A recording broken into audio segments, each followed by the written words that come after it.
এই চেগতে আমি আমাৰ যি অসমৰ জাতীয় সম্পত্তি বা উৎসস্বৰূপ মুগাৰী শিল্প অসমৰ জাতীয় গৌৰৱ আৰু আমাৰ এই অঞ্চলৰ দক্ষিণ কামৰূপ জিলাৰ এটা গৌৰৱ আৰু দখলা গাঁৱৰ গৌৰৱস্বৰূপ মুগাৰী শিল্প যথেষ্ট এই এলেকাৰ মানুহত আমি কাম কৰিছোঁ। আমাৰ অনুষ্ঠানৰ নাম হ'ল এৰী মুগা শিল্প কেন্দ্ৰ।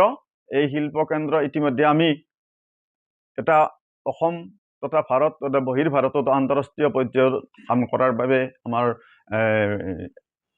যিটো ইউনিটৰ কাম ইতিমধ্যে সমাপ্তিৰ পথত কৰিছে। আমাৰ এই মুগাৰী শিল্প কেন্দ্ৰৰ নতুন আমাৰ যিটো চেণ্টাৰ, এই চেণ্টাৰটো উদ্বোধন কৰাৰ কাৰণে আমাৰ মাজত মানে আমাৰ আলোচনা আছিলে আমাৰ প্ৰয়াত জুবিন গাৰ্গদেৱ তেখেতৰ সহধৰ্মী গৰিমা গাৰ্গ সৈতে। গৰিমা গাৰ্গদেৱ ফেশ্বন ডিজাইনাৰ, তেখেত আমাৰ বহুতবাৰ আহিছিলে, আমি আলোচনা আছিল, কিন্তু আমি দুৰ্ভাগ্য তেখেতক লৈ আমি উদ্বোধন কৰিব নোৱাৰিলোঁ। কিন্তু আমাৰ আছে গৰিমাক লৈ হ'লেও, গৰিমা বাইদেউক লৈও আমি কি কৰিম, এই চেণ্টাৰটো উদ্বোধন কৰাৰ কাৰণে আমাৰ এটা সংকল্প আছে, ইতিমধ্যে আমি জনাইছোঁ। যা হওক, তেখেতৰ মৃত্যুৱে অসমৰ এটা দুখৰ বাতাবৰণ, অসমৰ জাতীয় সম্পত্তি হিচাপে জাতীয় গৌৰৱ, অসমীয়া জাতিৰ গৌৰৱ, দেশৰ গৌৰৱ আৰু বিশ্বৰ এজন প্ৰসিদ্ধ ব্যক্তি এজন আমাৰ মাজৰ পৰা হেৰাই যোৱাটো আমাৰ অসমৰ কাৰণে এটা দুৰ্ভাগ্য।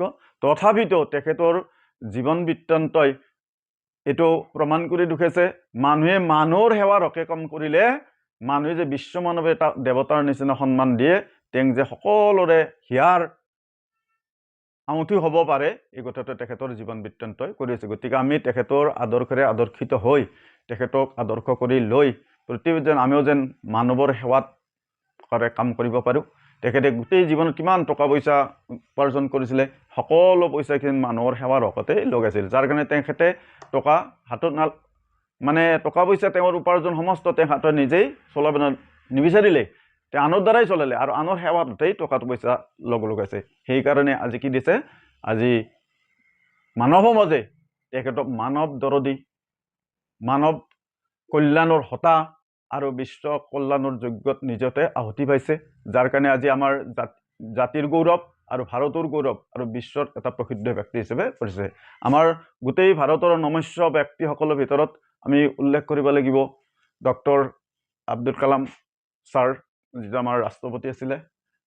তাৰ দ্বাৰা আমি দ্বিতীয়জন ব্যক্তিক আমি সন্মান জনাব লাগিব। এই নৱবৰ্ষখনত গোটেই জীৱন মানৱ সেৱাৰ কাৰণে কাম কৰি জীৱন ধন্য কৰিছে, সেয়া হ'ল ৰতন টাটা ডাঙৰীয়াদেৱ, যিয়ে সমস্ত উপাৰ্জন সমস্ত টকা পইচা মানৱৰ কাৰণে আজি কি কৈছে কল্যাণ যজ্ঞত নিয়োজিত কৰিছে। তেখেতো আমাৰ দেৱ মানৱ ৰূপে পৰিগণিত আছে আৰু কি কৰিছে, তেখেতে গোটেই জীৱন মানুহৰ সেৱাৰ হকে কাম কৰিছে। তেখেতৰ যিমান টকা পইচা উপাৰ্জন কৰিছে সকলোবিলাক টকা পইচা মানুহৰ সেৱাৰ হকে কৈছে।